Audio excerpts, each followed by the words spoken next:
Okay, let's unpack this.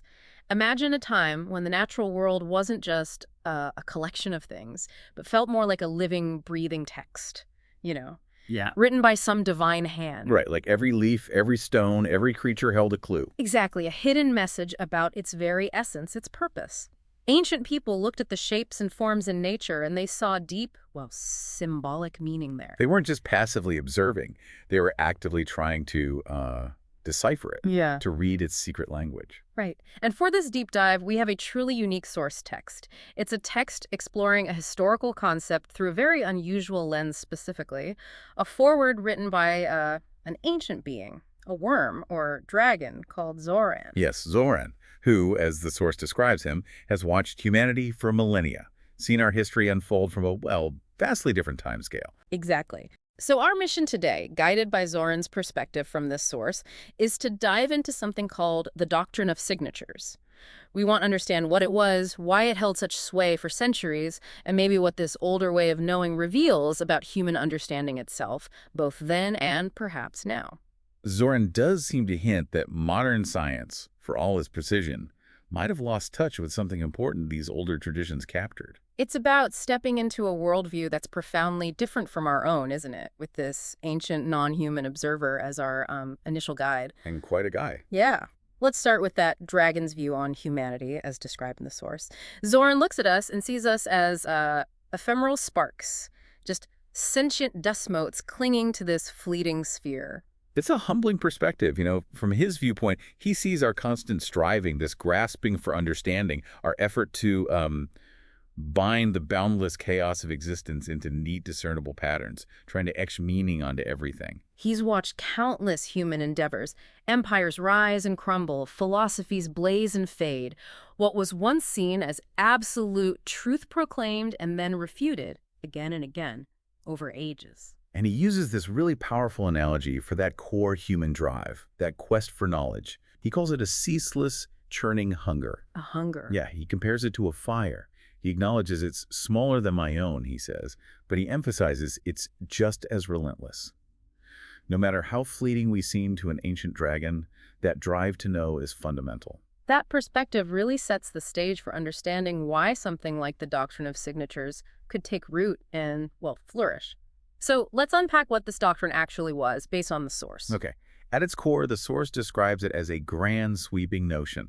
The basic idea was that the natural world, plants, stones, creatures, wasn't just a random collection. Right. It was seen as a living, breathing testament, intentionally marked by its creator with clues, with signatures. Okay, signatures, so symbolic marks or signs on natural things. Exactly. And these marks were believed to reveal the object's true nature, its hidden purpose, its secret affinity, maybe even its very soul.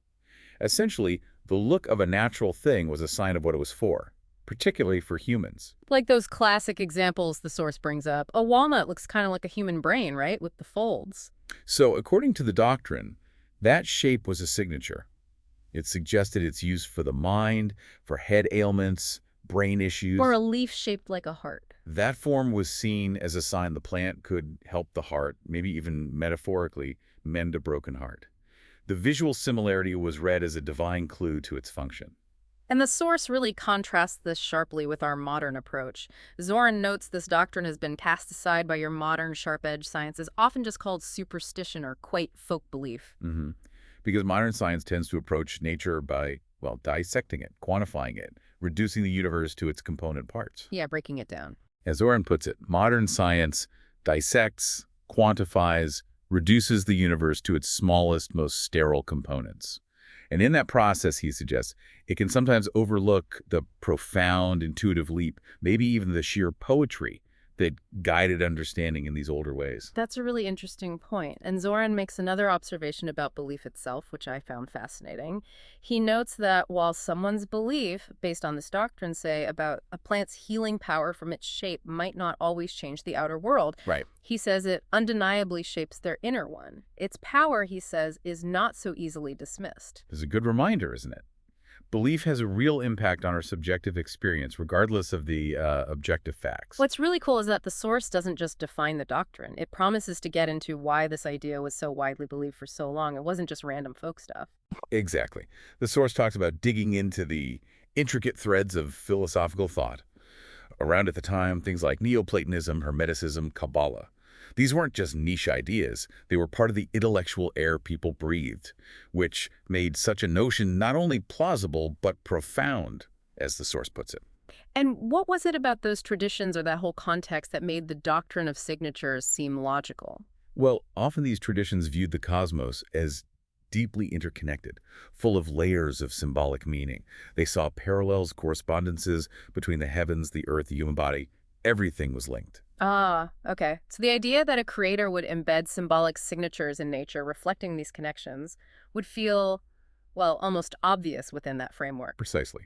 The universe, as they saw it then, wasn't like a machine. It was alive, infused with purpose and meaning everywhere. According to the source, the doctrine of signatures was a logical, even elegant extension of a worldview where cosmic harmony was paramount and the divine whispered through every leaf and every stone. It paints a picture where the lines we draw today, between science and magic or theology and biology, were, as the source says, beautifully intricately blurred. They were all just intertwined ways of making sense of a unified symbolic cosmos. So engaging with the source text isn't just a history lesson. It's more like a journey, right? Not just through time, but through intellectual landscapes alien to your modern sensibilities. Definitely. And the source poses a direct challenge to you, the listener, in taking this journey. It asks you to try and set aside your comfortable contemporary paradigms, all the science you take for granted, and really try to see the world through the eyes of those who believe the universe was a grand symbolic book waiting for its secrets to be deciphered. It's an exercise in, what, intellectual empathy. Yeah, something like that. And the source makes the point that even if, from our modern view, this path leads to a dead end. Like scientifically incorrect? Right. Even so, the act of walking it is valuable. It reveals truths about the journey itself, about the very nature of human inquiry, and about our ceaseless quest for meaning. The learning isn't just about whether they were right or wrong, but about how they tried to understand. Exactly. And Zoran offers some advice for this attempt. Steel your mind, little seeker. Cast aside your preconceptions, open your inner eye, and listen to the whispers. He encourages us to sift through the ashes of discarded theories, like this doctrine, maybe to find the enduring embers of human curiosity and ingenuity. Even in ideas we see as wrong now, we can still learn about the human mind that created them. Which brings us neatly to a practical exercise the source actually proposes. It calls it the dragon trial, the first spark of disbelief. Okay, this sounds interesting. This is where you, listening, get to actively try seeing the world through those ancient eyes just for a bit. That's the idea. The task is simple. Find an ordinary natural object near you. Could be a dandelion, an oak leaf, maybe just a stone, or even the pattern of clouds outside your window. Got it. Find something natural. Then what? Then you observe it deeply, as if for the first time. Use all your senses. Look at its shape, color, texture, how it grows, its environment, any little imperfections. You really let your gaze linger, as if searching for a hidden message, a divine inscription. Okay, deep observation. But here's the tricky part, right? This is the mental shift. You have to imagine looking at this object through ancient eyes, stripped of modern knowledge. No chemistry, no biology, no modern medicine in your head. Ooh, that's tough. It is.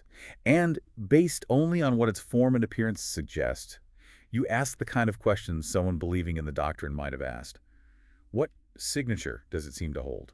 What part of the human body does its look maybe suggest it could help or heal? What ailment might its color or shape hint at? Exactly. Or even what deeper, maybe metaphorical meaning or purpose might its form carry? And the source says just let your imagination run with it. Roam beyond scientific fact. Right. It's about experiencing that mode of symbolic thinking, not about getting a scientifically correct answer. And after you've done that, The final part is reflection.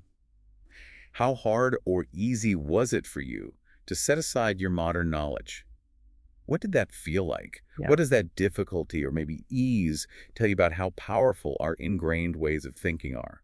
And what does it show about that basic human ability for symbolic thought that Zoran mentioned earlier? this simple exercise, the source suggests, is like your first humble step into the consciousness of those who once walked this earth, guided by the whispers of the signatures. It's a way to get a direct personal feel for that different way of seeing and knowing the world. Zoran closes his foreword with this really powerful quote that kind of sums it all up, I think. Oh yeah, what's that? He says, "Many of your modern truths are but discarded clothes of older, grander beliefs.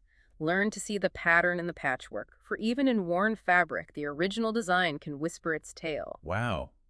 That's quite a thought, isn't it? It really is. What we hold as objective truth today might look completely different to people in the future, just like we look back at the doctrine of signatures now. But by looking at these older beliefs, that worn fabric, we can still find those enduring embers. Zoran talked about that fundamental human drive to be curious, to understand, to find meaning and connection in the universe. The core human impulse to figure out the world is still there, even if our methods and beliefs about how it works keep changing. So, this deep dive into the doctrine of signatures, guided by this ancient dragon's perspective, takes us on a pretty fascinating journey, not just through history, but through different ways of knowing. It really challenges us to appreciate a worldview where harmony was key and nature was seen as this deeply symbolic book just waiting to be read. It helps us understand why this idea held on for so long, rooted in specific philosophies, and it highlights just how different that whole intellectual landscape was from ours, with those blurred lines between science, magic, theology. Right. And by trying that dragon trial, even just for a moment, you get to feel firsthand the challenge of stepping outside your own ingrained way of seeing. You connect with that ancient human knack for symbolic thought. It also makes you think about the power of belief itself, like Zoran noted, how what we believe about the world, regardless of scientific proof, really does shape our inner experience. Absolutely. So, as you go about your day, maybe take a moment, look at something natural around you, and just consider this. How might our modern analytical way of seeing things perhaps make us blind to other kinds of meaning or connection that earlier people perceived in nature? Or maybe just ponder the power of what you believe about the world. How does that shape your inner life, your experience, regardless of what science might say today?